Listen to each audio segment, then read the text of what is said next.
Teach me about the Great Lakes. Teach me about the Great Lakes.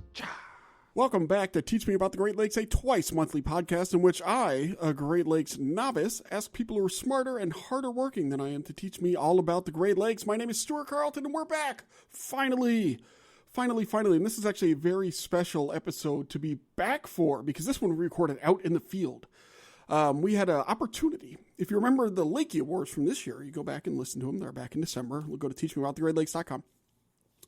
One of the Lakie Award winners for Great Lakes Non-Animal of the Year was the Inland Seas, which is a sailing vessel from the Inland Seas Education Association. It's a 77-foot-long schooner that does outreach and education work with children's groups, typically, or school groups or whatever. And Juliana Lissick over there reached out and said, "Hey, Stuart, we're going to be in Chicago. Would you like to come on the boat?" And when somebody says, "Would you like to come on the boat?" the answer is, well, yes, we would like to come on the boat. And so Renie and I actually went out there. I'm recording this on Wednesday, July 19th. We went out there on yesterday, Tuesday, July 18th.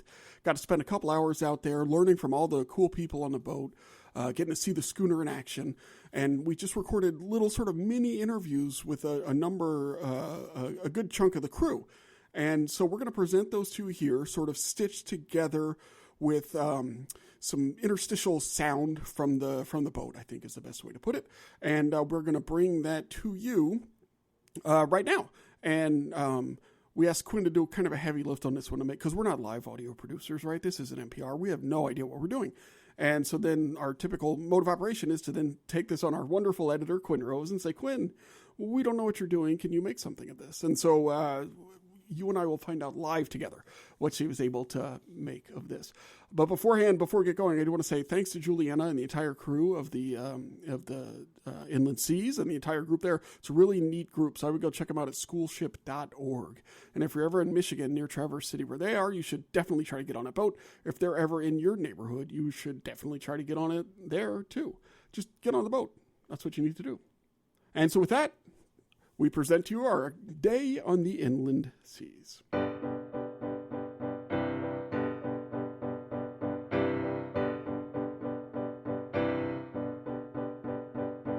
So my name is Rebecca Hancock, and I'm the mate aboard the Inland Seas.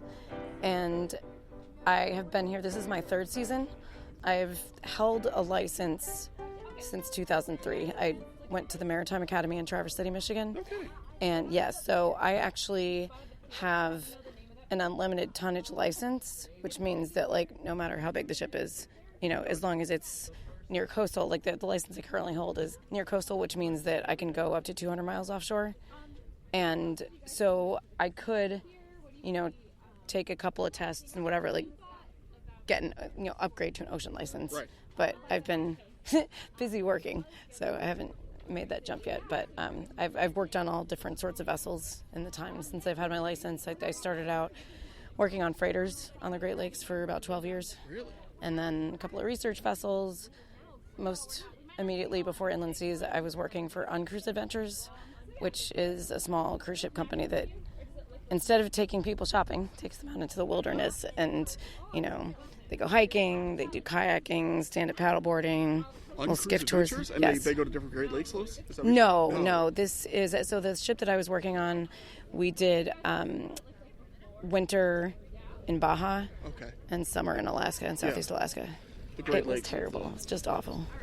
So how is it different here, working with the kids, compared to your previous adventure? Well, cargo does not talk, so there's that.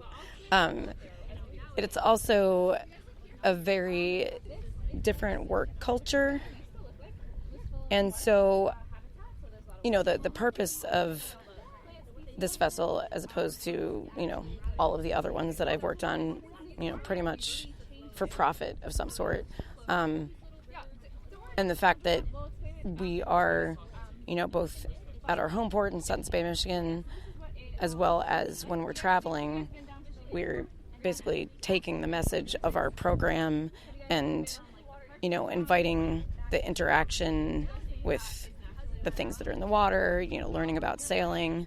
And it's a very fulfilling job as compared to, I mean, I've enjoyed all of the ships that I've worked on, but particular to inland seas, even at the end of a long day, a long week, a long month, particularly when we're traveling, there's just a lot that goes into that logistically. And, there's a lot of demands on our bodies and our minds and everything like that. But, at the end of the day, no matter how long it's been, there's that satisfaction of knowing that we as a group and a team are all making a really big difference.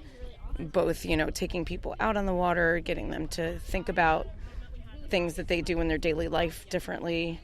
And, we can't know the impact that just even a single sail like this might have on somebody's life, to where they remember that and they go study biology, or they become sailors themselves, or, just many different trajectories that might not have been present otherwise.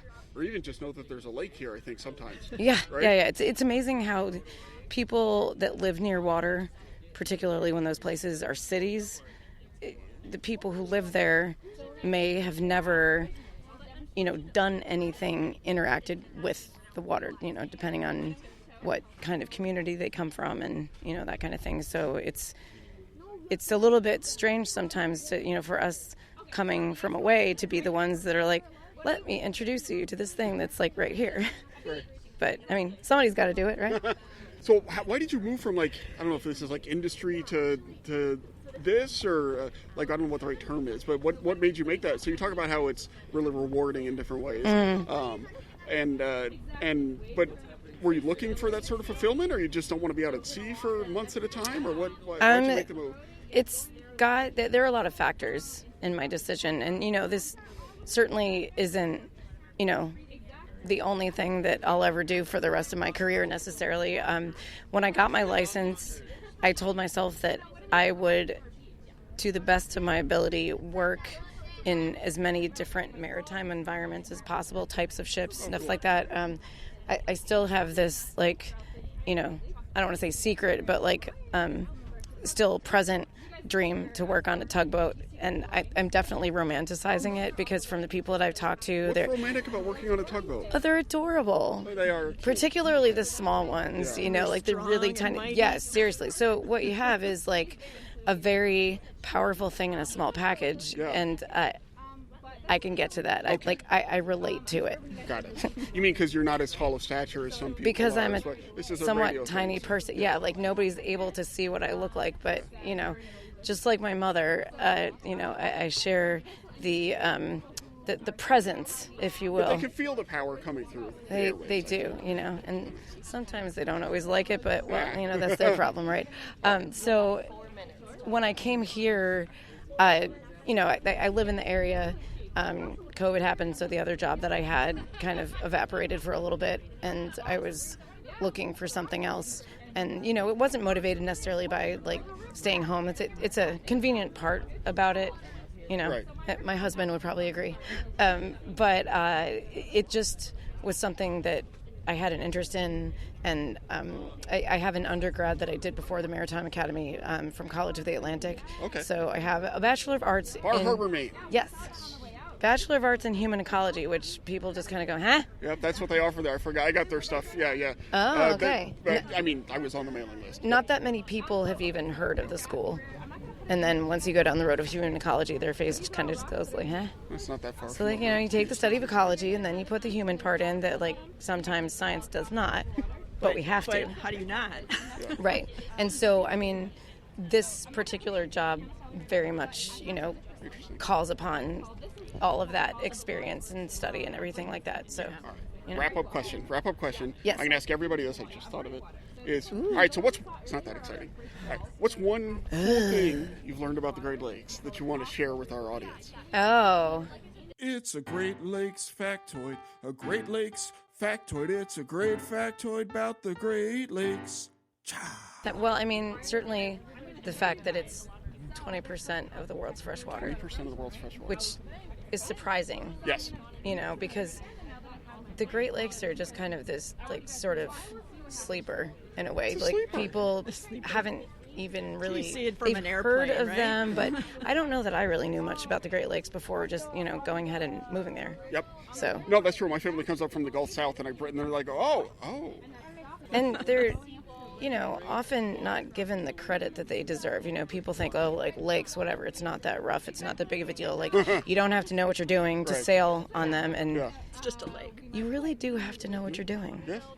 That's Alright. not exactly true of some of the people around, in the smaller boats.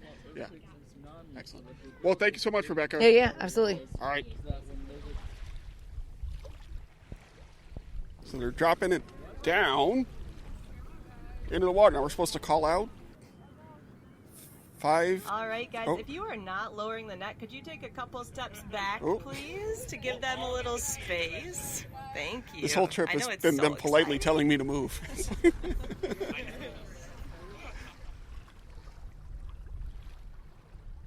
Hi, my name's Jillian Votava. I am the STEM and Internship Coordinator here at Inland Seas Education Association. I wear many hats for the organization. This is my 7th season with Inland Seas, and I am a full-time employee, but it's more fun to say seasons, Seasons. I thought it didn't occur to me. They're seasons because you're not doing this in the winter, are you? Correct, yeah. The boat is only operating May through October. You need to put some icebreaker stuff on the front there. So what are some of your things, your hats, the things you do? Some of my hats that I wear, I'm one of the lead instructors on board, so I lead programs just like Juliana is doing today. I also lead our overnight programs in the summer, so I'll be on for 5 days at a time. I also post for, interview for, recruit, train interns with the organization, and this year I had 6 interns in the 6? spring, and 3 continued on in the summer, so... Are these, I guess, college students? And do they stay on the boat? Are there interns here now? Abby is not on board now. Today is her day off, which is why I am working as a deckhand. One of my other man. hats is that I cross-train as a crew member. So I am being a deckhand for Abby. She's off this morning. But they are not just college students. There's no enrollment requirement for internships. That is how I started, was as an intern, and I was 3 years out of college already at the time. So had they had the enrollment requirement, I would not even be here. We'd all be sad. Yeah, so I keep that. It's not, you don't have to be in school. We do have a minimum requirement because we work with teenagers, and 18 years old is just a little too close to 17. Gotcha. Yes. And I'm the person that trains them, and I do consider them internships and not summer jobs, and there is a difference. What is the difference in your mind? My mind, an internship offers mentorship opportunities and networking opportunities. So people that are like, if maybe you're changing career directions, internship, not a summer job. Internship means I want a little bit more mentorship and connections to networks. So I work really hard to make that happen for my interns. So it's not just a summer job. Right. There is, Do they get paid, though? These are paid internships. Yeah, we believe strongly in paid internships. Yeah, I'm not allowed to editorialize, I don't think, or because I'm a humble public employee, but you got to paid internships. Yeah, I agree with that as well. So yeah, and our internship program has been growing. In northern Michigan, one of our challenges in the Traverse City area is actually housing. Oh, yeah. It's a very touristy area, a lot of second home ownership. In 2019, we remodeled our whole center, our building, and we redid our basement into a 40-bed dorm space. That'll do it. We actually offer on-site housing for our interns now. We're able to do that because housing was a major issue. It meant you could only recruit interns who had a place to live or a connection to the northern Michigan region. And now that we can offer housing, we can break that. And I've had interns from as far away as Florida. And this year in the spring, I had someone who goes to school in Kingston, Ontario. So Lake Ontario was represented this year in my interns. So speaking of interns, and you started as an intern. Yes. What pulled you in? Why this? Yeah, so I had a quote-unquote real job as a hydrogeologist, and my background is in earth sciences, and I really just did not enjoy that at all. I wanted to work with people in science, so I was looking for opportunities to do science communication, really, and informal science outreach. So lots of things through National Park Service, a lot of through the federal jobs agencies.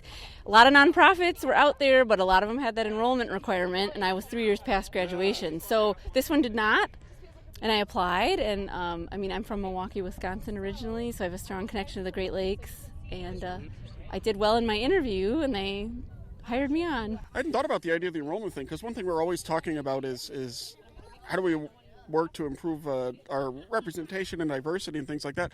But when you have I hadn't thought about enrollment requirement being a potential barrier to people who might be switching careers, and that's... Yeah, or they've done 2 years of college and they didn't like that major and they're kind of in an in-between space. Yeah, those enrollment requirements really kind of make you feel like you missed a window. Oh, that's interesting. Somewhere. Yeah.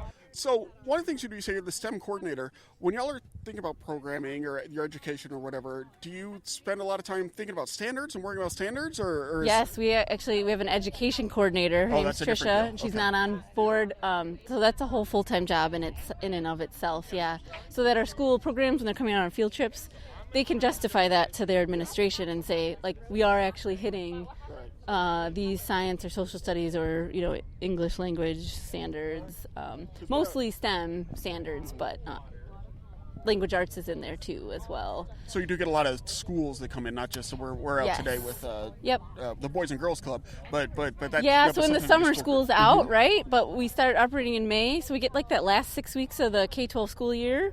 And then we go all the way into October, about mid-October. So from Labor Day to mid-October, we get about a 6-week season with schools back in session. There's like a spring, summer, and fall season within for your season. Us. Yeah, within that. And it's a lot of school groups coming as classroom field trips. How do those schools find you? How do you connect with the kids? Oh, yeah. Well, it's usually through a lot of teacher recruitment, energy, and as well as administrations and stuff. So some of my other colleagues attend, the Michigan Science Teachers Association conference every year. Some of my colleagues attend Great Lakes educator type conferences every year. And so that's kind of how we're getting our name out there. Juliana, who's leading today, also runs a 4-day professional development for teachers, and that's a great recruitment strategy. One thing, it is through teachers to recruit to get their classrooms out, but it's also through their administration. Their principals, their superintendents have to understand the value before they can approve field trips, So there's a lot of strategizing through that way is, district level. No, I taught middle school for a couple of years and getting the field trips to happen. Right about, I have to put the microphone down in right. a second. Yep. Thank you. All right, so now we're doing more sailing. The thing about being on a schooner, I guess we're schooning right now. We're schooning.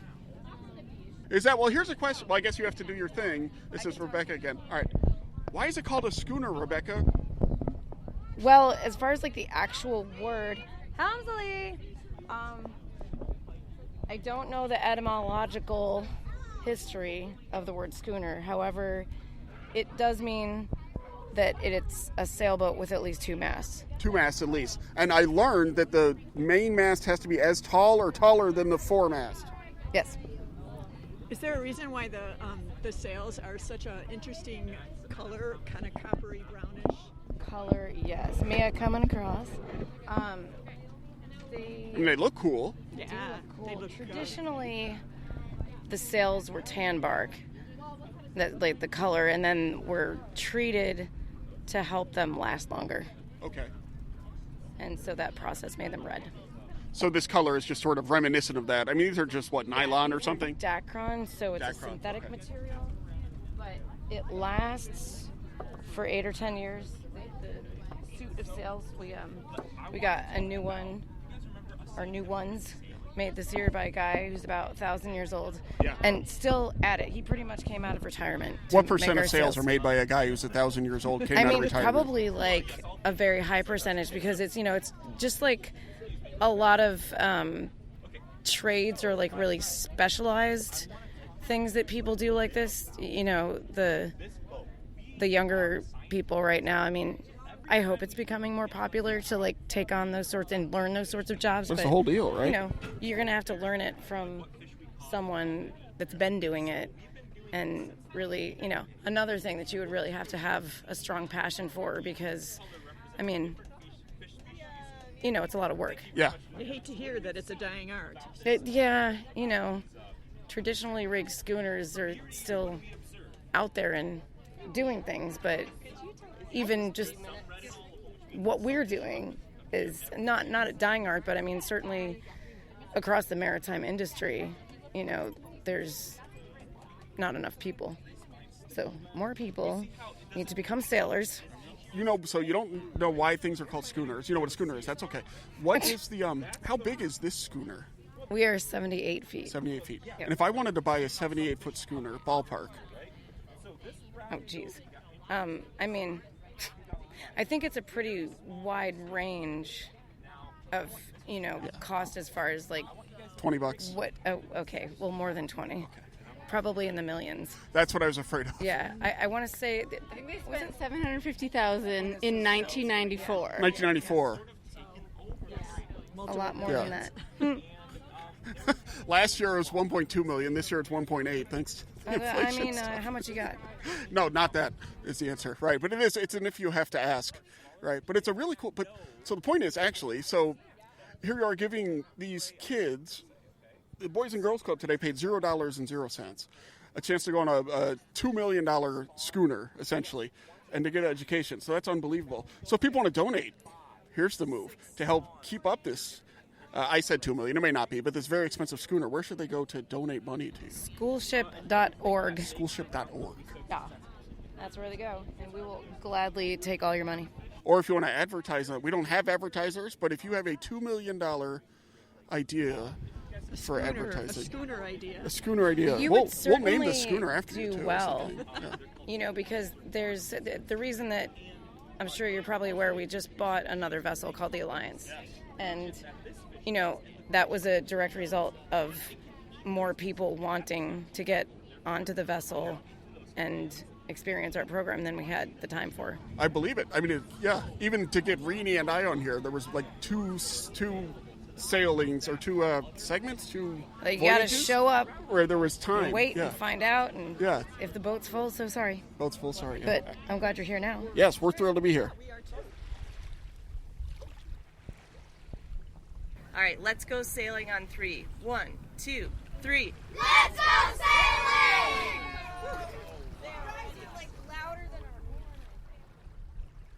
My name is Izzy Cooper. I'm the program coordinator at Inland Seas Education Association, and I am hanging out at our plankton station on board our ship today. So we had students who deployed a plankton net this morning over the side of the ship, and we took a sample. It filters through a significant amount of water, and then we get a concentrated sample that we then have the students come down and they learn about the different types of plankton in the water, phytoplankton and zooplankton. And then we will have them take little droplets, and we put those droplets underneath the microscope, and we try and find and identify different plankton that are in the water. So right here, we've got ourselves a calanoid copepod. Oh. And its claim to fame is that it's just like the plankton in SpongeBob. They were talking about that earlier. I'm not necessarily a SpongeBob expert. Nor am I. Yeah. So this one, it looks like it's got two large antennae. They're probably not antennae. What are those things? They are. They're antennae. And they're not hairy, but they have little cilia-looking things on them. Anyway. Yeah, they've got these little spiky things. And this one that we're looking at, it looks like maybe one of the antennae has broken off, unfortunately, a little bit. But one of the easy ways to identify if it's male or female is if it's a female, her two antennae are going to be completely straight across, kind of like what's depicted in this picture. If it's a male, they're going to have a kink in one of their antennas, which is actually, if you ever watch SpongeBob, the plankton is a man in that, and he's got a kink in one of his antennae. So cool. And then we've got this singular eye right up here as well at the very top of the body. And then it's sort of just like long and skinny, and then at the bottom you can kind of see we've got this, it almost looks like a tail here. If a female is pregnant, there's an egg sac at the Oh, bottom. no kidding. So that's where she holds all of her eggs. And there are a number of different copepods. So we've got a calanoid copepod, we've got a little nauplius, copepod nauplius, which are pretty cute. And then we've got a cyclopoid copepod, and those females, they have shorter antenna, but they have 2 egg sacs, which are kind of cool. Yeah. It's nice to meet the copepod family. Yeah, absolutely. And so what is that pink thing that looks like a thread? Here, this is probably like a little microfiber, Oh. microplastic. That's a lot of the microplastic. That's Yeah. an actual microplastic. Yeah, so we will, a lot of the times they do come up in our plankton samples. We have other equipment on board that will trawl for specifically microplastics, but it takes a long time. We don't do it in 2-hour programs. But yeah, that's what a lot of that is. And then a lot of this other stuff is honestly just scratches on the... Sure. But yeah, we've got that. I'm just trying to see if we can find So I can't remember we said it earlier, but so what Izzy is doing is she's got the microscope. I've got the microphone, I almost called it microphone, hooked up to like a TV. And so we're looking at this TV, and she's just scanning through looking for different, a lot of code. There's another one of those copepods. Yeah. And it looks like more microplastic. And Yeah. some more microplastics. And then we've got some of the green is probably just algae that has come through. Yeah. And here's another one. The reason that we don't look directly into the People microscope, barf like mad. yeah, if you're just looking straight down into like a teeny tiny concentrated area, that's a no-go for most people. But if you're at least looking at a screen, it's a little bigger. For some people, it doesn't really work to be down here, which is okay. We try and like make sure everybody can see at least one, but I don't know if you've talked to Captain Lily yet, but she has a saying that there are 3 types of sailors. We have heard this sailing. You have, yeah.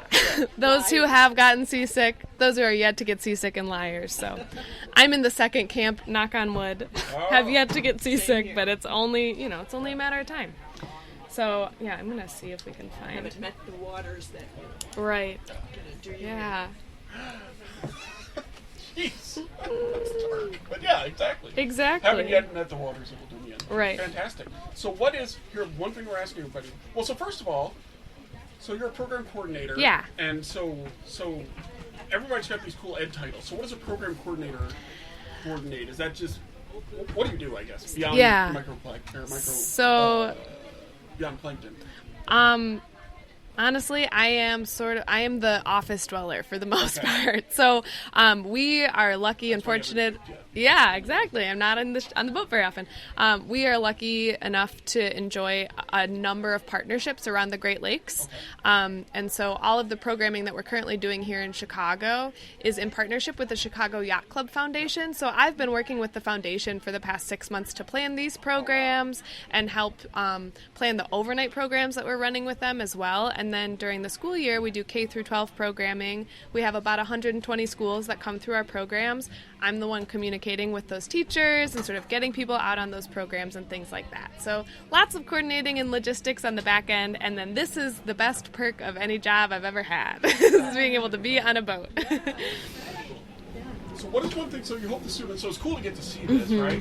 But is there sort of one kind of take-home that you're hoping to get out of the plankton experience? Or is it just, hey, here's this stuff and it's in our water? What are you hoping to get out of this? I think that our hope is that regardless of where students are, that at least one of the stations that they go to, something will stick with them, right? So understanding that there are things living in our waters, right, in the Great Lakes, and from fish, which is something that usually comes to mind, but as small as plankton, and just understanding the importance of plankton. Without them, there are no other fish, there aren't birds, birds don't have the right food source, all of those things. So plankton are the basis of the food web in the Great Lakes. So without them, things can't eat. And also, as one of our very brilliant students mentioned earlier, phytoplankton produce oxygen. And the phytoplankton in our waters produce 50% of the world's oxygen.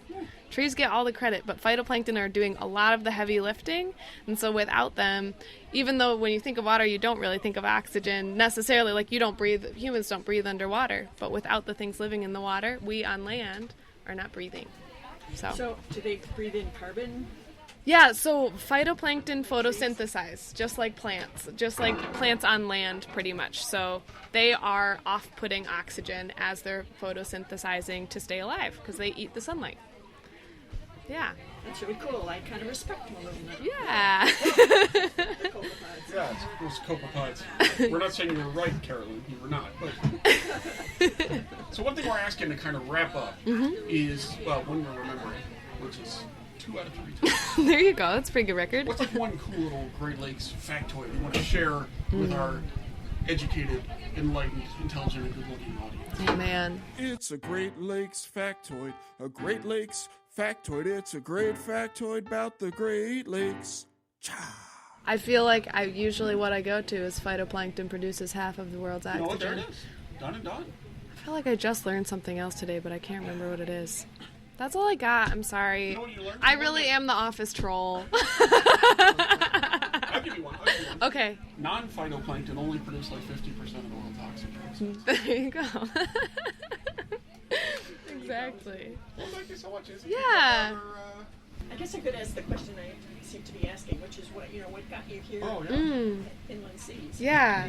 What was your journey here? So I was born and raised in northern Michigan. So I've been connected to the Great Lakes my entire life. Grew up on the water and feel like it's a really foundational part of who I am. And then I worked in summer camps for a long time as a camp director out of college for a number of years right on Lake Michigan. Did some other things and then moved back up to Traverse City and was just fortunate enough to be in the right place at the right time for this position. And I knew Inland Seas has such a great reputation in the community for the wonderful outreach and education that they do. And so I was lucky enough to be able to come on board. And it's just been a wonderful experience for me. I didn't know anything about plankton before I started working here, and now I'm like, wow, it's so cool. Look at these different things in the water and the different watersheds and all of it. So it's just been wonderful to learn from so many brilliant people and get to meet so many awesome and smart and excited young people too. So, you're asking me about seasickness, and it does happen. And when it comes to that, there are 3 types of people. People who have been seasick, people who have yet to be seasick, and liars.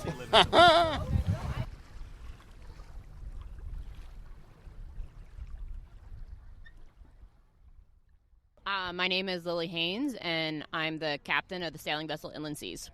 How does one become a captain? And then how did you become the captain of this boat as opposed to any of the other dozens of boats that are out there? Strictly speaking, to become a captain, you need to get a license from the Coast Guard. There's all kinds of various ways to go about getting what the Coast Guard wants you to have for your license. And different licenses, different scopes of licenses need different things. So for the license I have, which is a 100-ton near coastal, I had to spend 720 days working on boats that were about 75 tons or bigger. There's 4 exams for your basic motorboat license, and then a sailboat is actually an endorsement on your license. So I have 5 exams, and then there's a background check. Like written exams or written exams, okay. Yeah. Then you have to pass a physical. They have to make sure that you're not going to have like a stroke on the job. And you get a background check, and then we're all in a random drug testing program. I think the most fun part of it is you have to go you find a notary and say an oath in front of them. Oh. And have them sign it. But yeah, so you can do all of those things without going to school, which I think is actually pretty neat. I think a lot of people assume that you must have gone to college or, gone through a more formal, intensive training. I will also say, though, that it's much easier to get your captain's license than it is to become a competent captain of a boat. Yeah. Yeah. That's just step 1, right? That's just step 1. Yeah, although it's fair. I mean, 2 years on a boat is not unintensive, I think. No. So don't sell yourself short in terms of the training. Well, it depends on the boat that you're working on, and, And then competence, does that just come with time, like just practice and... I think it definitely comes with time. It also comes with good teachers, right? You can work on a boat for 4 years and nobody can ever teach you anything, right? You pull on this, do that, right? And so I think it's a combination of finding good mentors and then kind of also wanting to learn. So how did you come to Inland Seas? Well, I came to Inland Seas, about 10 years into my boating career. So I was actually working for a different boat in the same area that Inland Seas docks in. And so Inland Seas is in Suttons Bay, Michigan, which is about 20 miles north of Traverse City. I was working on a boat in Traverse City that Inland Seas was actually chartering for spring field trips because they had so many. And so I was exposed to inland seas that way. That was the company. That company, while I was working for them, they helped me get my captain's license, and I started relief captaining. Inland seas was getting busier and busier, and so they started looking for a relief captain as well. And so that allowed me to relief captain for both boats, and have full-time work in the summertime driving boats instead of part-time work, which was awesome. And it was a really easy, natural stepping stone because I knew most of our educators already. I knew the program, the basic field, program that we did from operating it on the other ship, Manitou. So I kind of started getting more and more involved as a relief captain with inland seas, and then they just this last winter they bought a second boat, which meant that they needed another full-time captain. Is probably the easiest job offer I've taken in my life. So tell us a little bit about the boat. So we're on her now, and this is the Inland Seas is the name of the boat, right? Mm-hmm. And so it's a schooner. Do you know the stats, like size and? Sure. Yeah, she's 77 feet long. Her displacement weight is 44 tons. Her beam is 16 feet, and she sleeps 16 people. 16 people. Yeah. We were counting the beds or whatever. They're not called beds. What are they called? Bunks. Yeah. Bunks. You can call them beds, though. That's all right, Stuart. You know what we're getting at anyway. Yeah. That's amazing. And so is this like a large schooner or like an average size one or a small one? I don't even know. I'm going to say average to small. Okay. And it holds, I think, 50 people, you said earlier. Is that right? 45 is our legal capacity. Yeah. Got it. That makes sense. And so you were telling us earlier, maybe you can repeat this. Why is it called a schooner? Nobody else knew, but the captain knew. Well, there's the very technical answer, which is that schooners have 2 or more masts, and on a 2-masted schooner, the sail in the back is the biggest. It's the mainsail. We always call the biggest sail on the boat the mainsail. At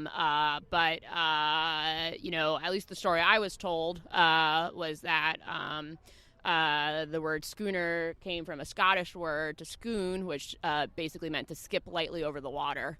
And is that what happens? You guys skip lightly over the water? Yeah, I guess so.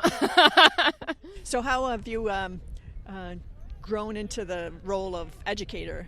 Because there is no school for traditional sailing vessels, which this boat would fall under the category of. So, boats that are using old technology, essentially. And so we are by nature more or less trade schools, or trade jobs, right? Where you have to have the people who are everything has to be taught on the job. And so, therefore, that is part of what, the mate's position is. You talked to my mate Rebecca earlier. She's not just there to supervise the deck, make sure everything happens right. She's also responsible for training everybody. So it's inherently an educator position.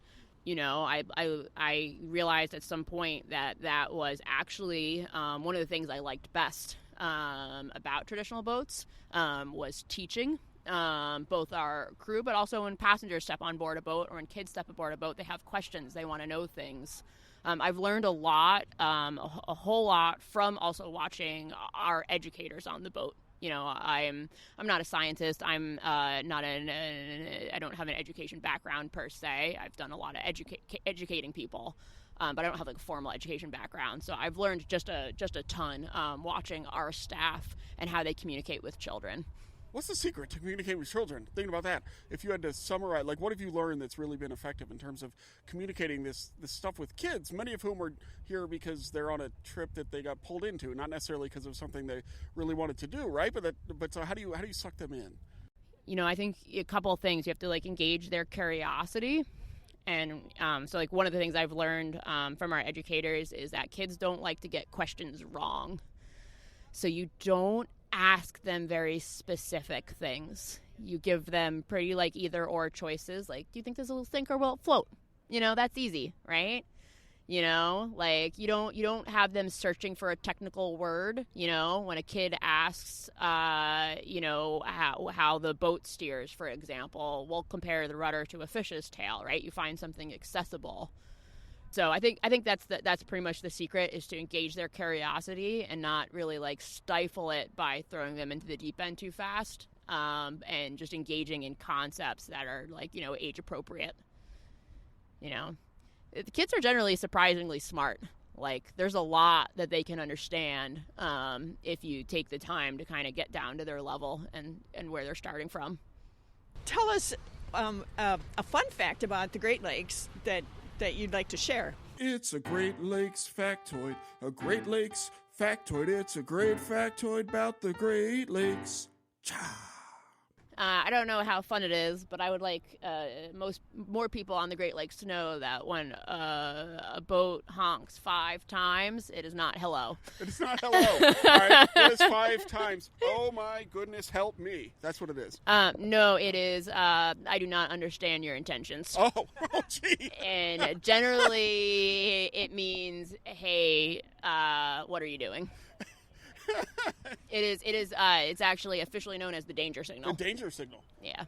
How often have you heard the danger signal before?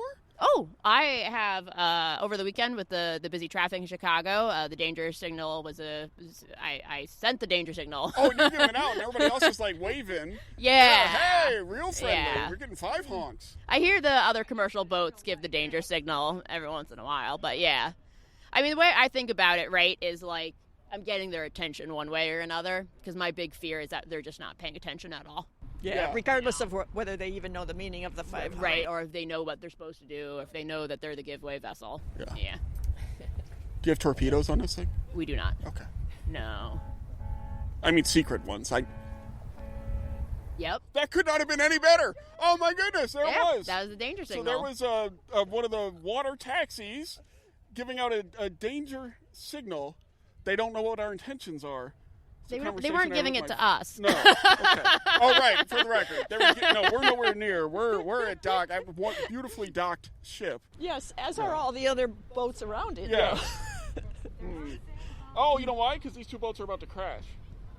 Yeah, you see that one's turning, and then right there is another boat. Yep. Somebody's not fully obeying the rules of the road here. Yeah, they should have. Maybe they only did 719 days on it. Yeah, no kidding. Well, thank you so much. Thank you. All right. Sorry, this is for what again? This is for Teach Me About the Great Lakes, a twice-monthly podcast in which I, a Great Lakes novice, ask people who are smarter and harder working than I can teach me all about the Great Lakes. It's what we do. It's just an outreach thing we do. It's super fun. I love podcasts.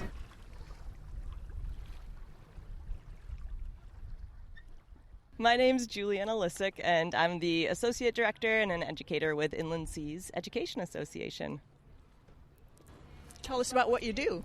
Sure. So my role has many facets to it. I would say the overarching umbrella is kind of like making sure all of our pieces are running. So I teach on the ship. I help do some of the logistics for our programs. I do grant writing and fund development, and also oversee a lot of our staff.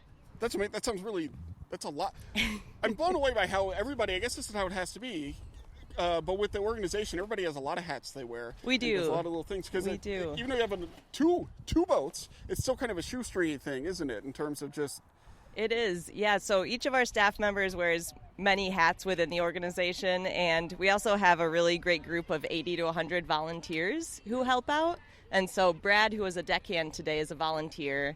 And oftentimes we have instructors who are volunteers, but they spend so much time training to become crew members, to become instructors with our programs, and they help us do ship maintenance and office work. So we're really supported by a huge group of volunteers on top of a staff of about 11.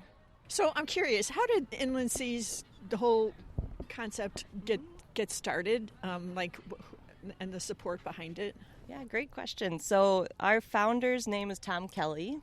And he was a Great Lakes scientist, and he spent time working on a ship called the Clearwater, which is out on the Hudson River. And so they do a similar program where they do environmental advocacy on the Hudson River. And he worked on that boat, and he said, we need one of these in the Great Lakes. We need to have a program that takes kids out and takes people out onto the Great Lakes on a boat to learn about the Great Lakes from being on a boat on the water. And so he founded Inland Seas in 1989. And it was successful. After a couple of years, he leased a couple different ships and decided we need our own boat. And so the ship that we're on right now, Inland Seas, was built specifically for our organization. Oh, really? So this boat has been with us since 1994. It was built to the specs that he knew we needed for being able to do science on board with kids. It's a really stable platform, so it's not too rocky. We have our lab below deck. And from there, it just kind of grew. So we had school groups coming out with us in the spring and the fall. And then over the years, we've grown to be going to different ports throughout the summer. So it was really his vision and dream to have this program on the Great Lakes that brought it here. Oh, that's great. And so how do you guys decide where you're going to go in a given year? Yeah, so as we're growing our partners, it's become harder and harder to decide where we are because everyone wants us working with them. But that's what a lot of our winter months are spent doing. And so we have certain audiences that we want to reach, and so during the summer we go to places where folks aren't necessarily able to get to us, so whether it's far away in the Upper Peninsula or Detroit or Chicago, and so we can bring our platform to them, and so we connect with different partners, whether it's through university partnerships or different youth organizations, and we work with them throughout the winter to figure out what fits into our schedule logistically and fits in with their schedule. And so it's a lot of communication and partnership and relationship building to figure out what that summer schedule looks like. And it's stuff that's largely funded through donations and things like that? Because, I mean, it's the logistics are impressive, but, boats ain't cheap, right? Yep, yeah. You'll bust out another 1,000, right? It's not the cheapest form of environmental education. Yeah, exactly. Yep. So do y'all have to work with, is it corporate partners or private donations or whatever? Yeah, so it's a combination. So we're about a third grant funded, and those are anywhere from grants through NOAA to family foundations. It's about a third individual donors, so private donations, and then we do have some earned revenue through ticket sales on some of our public sales that we offer for families up north. So it's a combination of funding sources, but lots of grant writing, lots of foundation relationship building. And how do you bring the kids to the ship?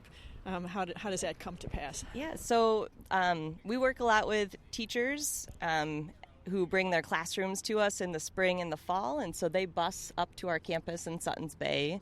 And then when we come to away ports, we typically are partnering with someone who connects with those youth organizations to bring them to the ship. And so, again, it's back to that whole relationship building, and they help us make the connection to get the participants on the boat.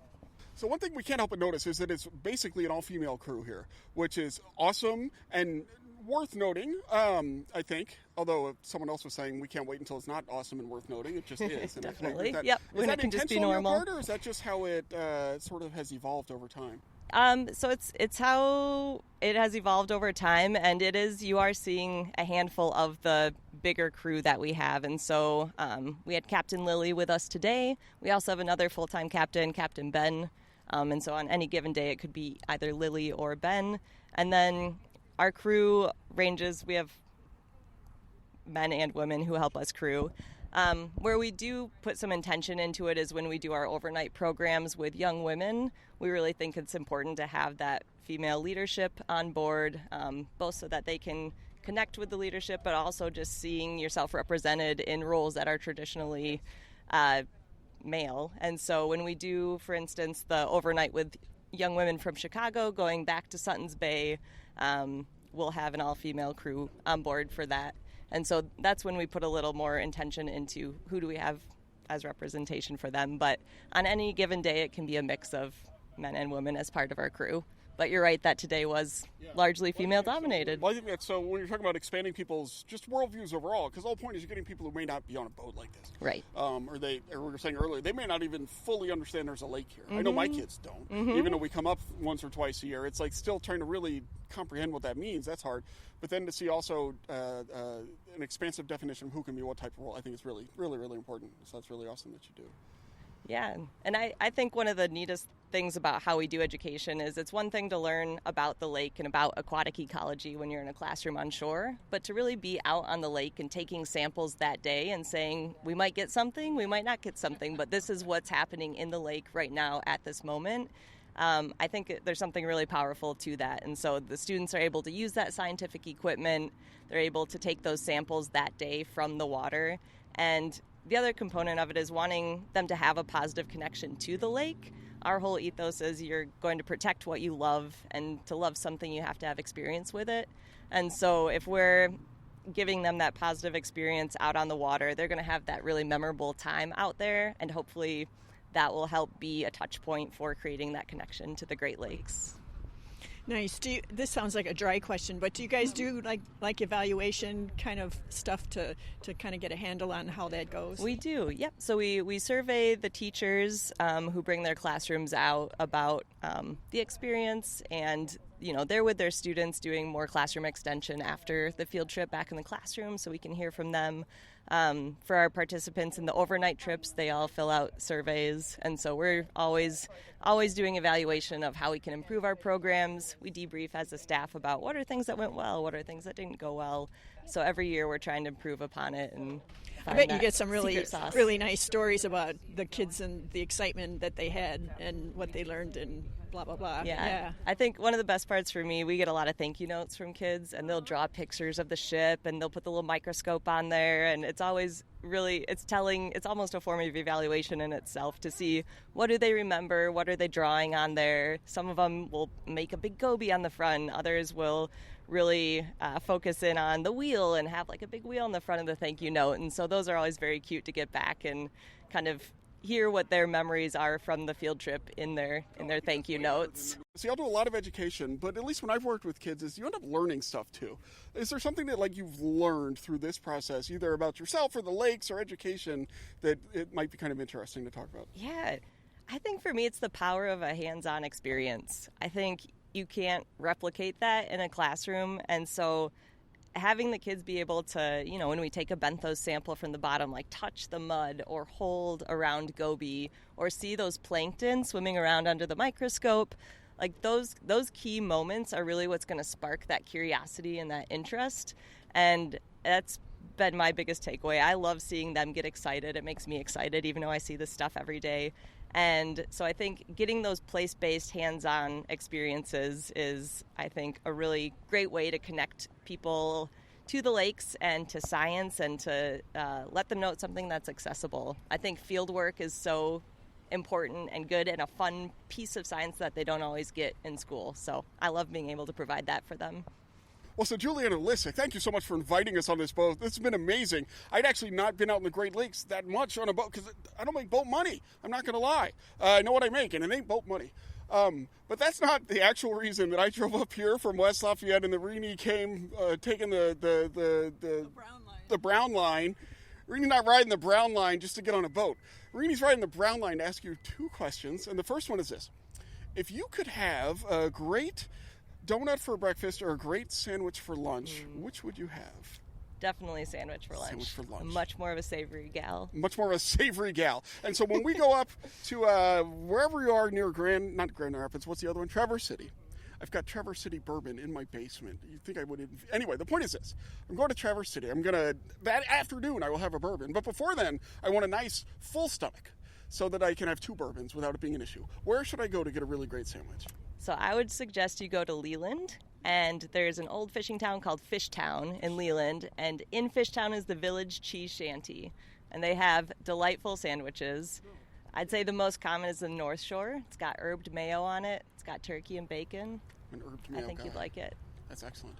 And so our normal second question, we're not going to ask you, because the most special place to be on the Great Lakes is right here. That's right, right on our schooner. Award Winning schooner.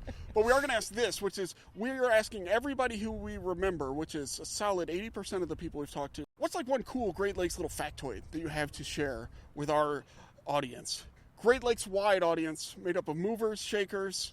It's a Great Lakes factoid, a Great Lakes factoid. It's a great factoid about the Great Lakes. I think I might get this number wrong, but the fact that there's over 35,000 islands within the Great Lakes blows my mind. And I love visiting the islands that have communities on them and the ones that are national parks and hiking on them. And I just think they're so unique to our lakes. And there's not, the Great Lakes are so big. And so to have that many islands in the lakes, I think helps with the scale of them and kind of picturing, how much water is out there to have 35,000 islands. So, we have Jillian back. The question we've been asking everybody is there a cool Great Lakes little factoid that you would like to share with our educated, good-looking audience? Yes. Thousands of listeners. There's so many. Full disclosure, I went to graduate school at University of Minnesota Duluth. Large Lakes Observatory, so I studied the Great Lakes at a graduate level. There we go. So I know this many is good. factoids. Let me sit down. Yeah, all right. Factoid. We're gonna go top 3 factoids then. Oh, top 3. Yep, you got 3. Okay, first. It's a Great Lakes factoid. A Great Lakes factoid. It's a great factoid about the Great Lakes. Cha. My favorite organisms in the lake Okay. are called diatoms. Diatoms. They're so tiny we can't see them on our setup here on the ship, but most of them are photosynthetic, so like the algae, but they're their own Diatoms. Why are they class. called diatoms? What's the 2? Di means 2. What's the 2? Yeah, so I'm not sure about the Latin origins of that, but the cool thing about them is that they, instead of making their cell walls soft and gooey-like, they're hard and rigid, and they make them out of silica. So essentially, they're little plants that have their own little glass house around them. They have really cool structures and shapes to them. So they like pull the silica out of the water, and they make their cell wall out of silica glass. And at the end of their life, they have to kind of actively keep themselves up in the water. At the end of their life, that sinks to the bottom, but it's glass, so it really doesn't degrade that fast. And if you take a core sample of a lake, the mud down at the bottom, you can go through on a microscope and look through all the diatoms. The dead diatom houses. All these layers. And if you have a long enough core, you've got all these layers, and you basically go back through time, and you can see if the diatom population has shifted. Oh, so it's like the ice core. Oh, it's a little bit of not living, I guess dead history. Yeah. So it's this fossil record, and you can use it in, modern diatoms. They know what their preferences are, whether it's super rainy or really dry or kind of salty or really fresh. They all have preferences to them, and you can use that to go back in way into the past and make educated guesses about what the climate was in that region. So here in North America, the Laurentian Great Lakes, scientists used that to figure out what was happening since the last ice age and beyond. And then in other parts of the world, so the Rift Lakes of East Africa, there are 7 Great Lakes over there. They were not covered by ice during the ice age. So those lakes have a sediment record that go back 25 million years. No way. Yeah, so you can do the whole Quaternary period. All right, maybe you don't know this. Yeah. How long of an ice core sample, or not ice, mud sample would you need? How deep down do I have to go 25 million years if I'm in one of the African Great Lakes? It depends on how much sediment is accumulating each year. Every lake is different. Those cores, we're talking hundreds of meters of core brought up. And there's a fun place in Minnesota called Lakie, and it's the largest lacustrine core repository. Oh yeah, that's French for the core. At least in North America, but I think around the world. And when you go and spend all this money to pull that mud out, you bring it back, and then it lives forever in a repository as the scientists sample it further and further. So that was my first favorite fact. Yeah. Diatom. So you can count that as 2 if you want. I was thinking kind of bite size, but that's all right. This is good. All right, factoid number 1 there. Pick any of those that you want. No, I want more. What else? Give me another Great Lakes factoid. Another Great Lakes factoid. It's a Great Lakes factoid. A Great Lakes factoid. It's a great factoid about the Great Lakes. Is that, at least here in the 5 Great Lakes, Lake Superior has a different formation history than the other Great Lakes.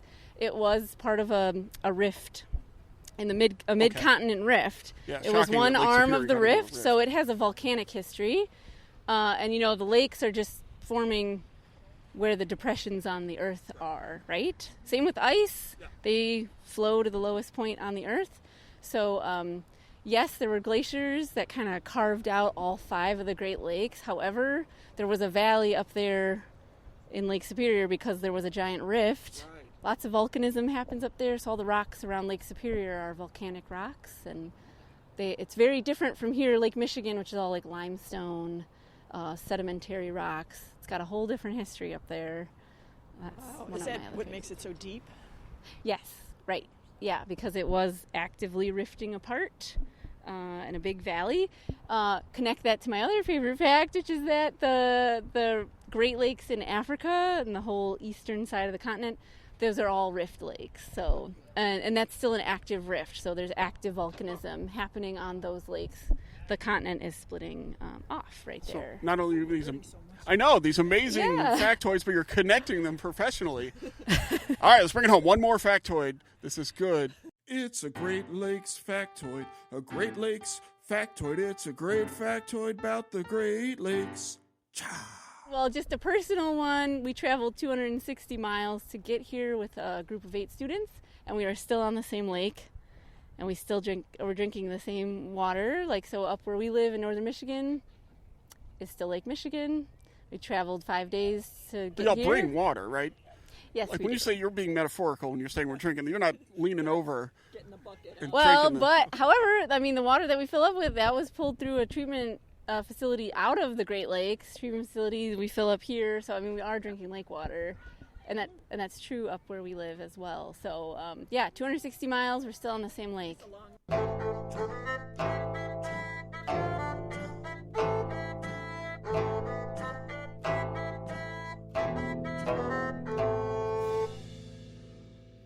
Anyway, that was a really great time. Like I said, if you can get on a boat, you should get on a boat. That was really cool. It's really neat what they're doing. It's very similar to Sea Grant's mission in a lot of ways, in that they're out there helping educate youth and pull them in. But to have something like a ship to attract the youth is pretty fun. And, I mean, I got to go schooning. I'd never schooned. And so I'm always happy to do a little bit of schooning.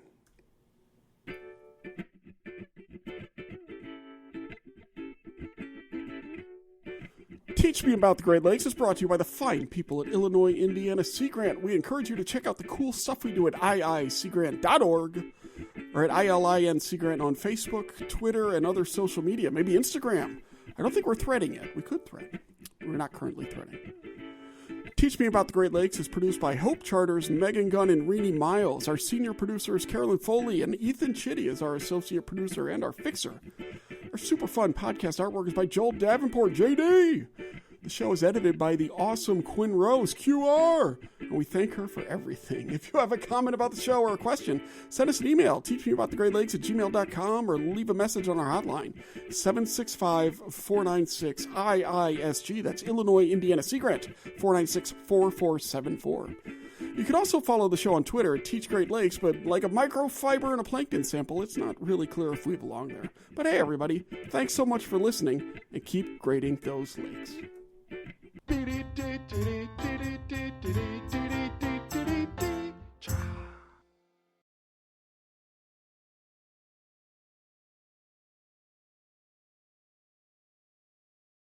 I don't know. I mean, the horn's fairly loud. I'm just going to turn these to all different volume levels, and then one of them will not get blown out. Okay. I think we're good. All right, horn. Horn. Oh, baby. Yes!